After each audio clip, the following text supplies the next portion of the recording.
Hi, I'm Emily and I am here with Maya Murphy's attorney, Ephraim J. Fink. Attorney Fink practices at Maya Murphy's office in Westport, Connecticut, and is admitted to practice law in both Connecticut and New York. My question today for Attorney Fink is, my husband and I have only been married for 3 years and are considering a divorce, but we were together for 7 years before the wedding, and I helped him with payments and improvements around the house from the very beginning. He says that won't count because we've only been married for 3 years. Is that right?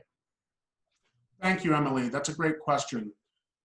In handling family matters and divorce, I am consistently and constantly asked that question by clients. We run into it a lot. Many couples that are ready for divorce were together for a substantial time period before they got married. And that means that they had already started forging a financial union, an economic partnership, if you will, before the wedding. So sometimes one of the parties will carry all of the household bills and repairs and upgrade costs to a residence during that time. Or if they're sharing, it still may not be on a 50-50 even basis. Maybe one party puts a lot of what we call sweat equity into where the parties are living by building out and improving a property with their own hands. In one case, for example, before the parties were married, my client had helped her boyfriend with the down payment on a very expensive Harley Davidson motorcycle, giving her an ownership interest. Still, some people, many people even, believe that there is essentially this bright line that anything occurring before the marriage, like the financial examples I just gave you, will not be heard and addressed in the divorce. That is not necessarily true, and here is why. Connecticut is an all-marital property jurisdiction for purposes of division of assets and distribution of those assets. And there is a long list of factors that the family courts take into consideration when making these determinations. And that includes the length of the marriage, causes for the dissolution, the parties' age and health, their station in life, what they do for a living, their occupation, their income.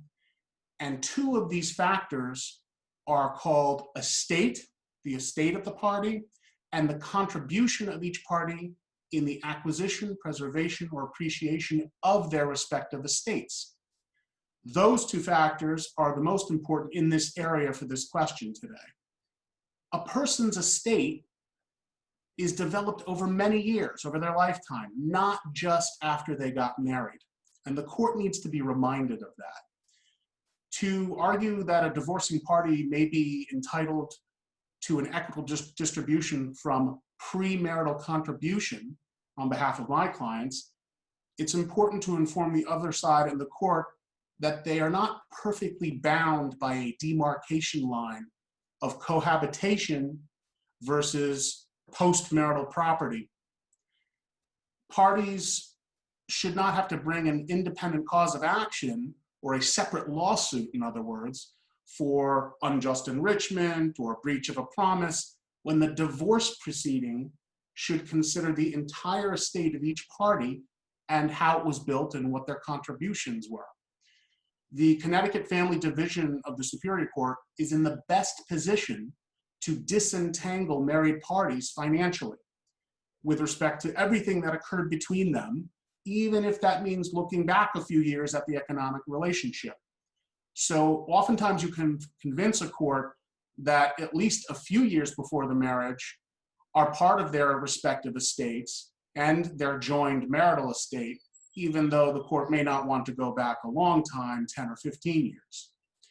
And perhaps the biggest, most important question to ask in all of this in this area is whether between the parties, what they're asking credit for was a gift or a contribution. Unless they want people to have the option of returning it to a retailer at Christmas time, how often do we really keep receipts from gifts? Not very often. So keeping track of all your contributions, both before and after your marriage, can help lead to compelling arguments in your favor in a divorce. So the analysis in this area is very similar as to whether you are talking about the time a couple was together before getting married or the breakup of a couple who never got married, but who cohabitated together. If an unmarried cohabitating couple do not have a written agreement with each other covering how they want to credit their financial contributions to the household, and naturally most people don't have such an agreement, then the court can look to the acts and the conduct of the parties. That conduct can amount to what is called a tacit or implied understanding between the parties.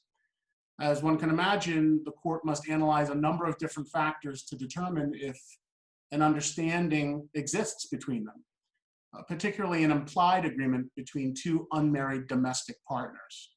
For example, the court may assess the parties' cohabitation status, the existence of the terms of any agreements, the performance of the terms of any agreement, and the breach of any agreement. But as I said, there usually isn't agreement.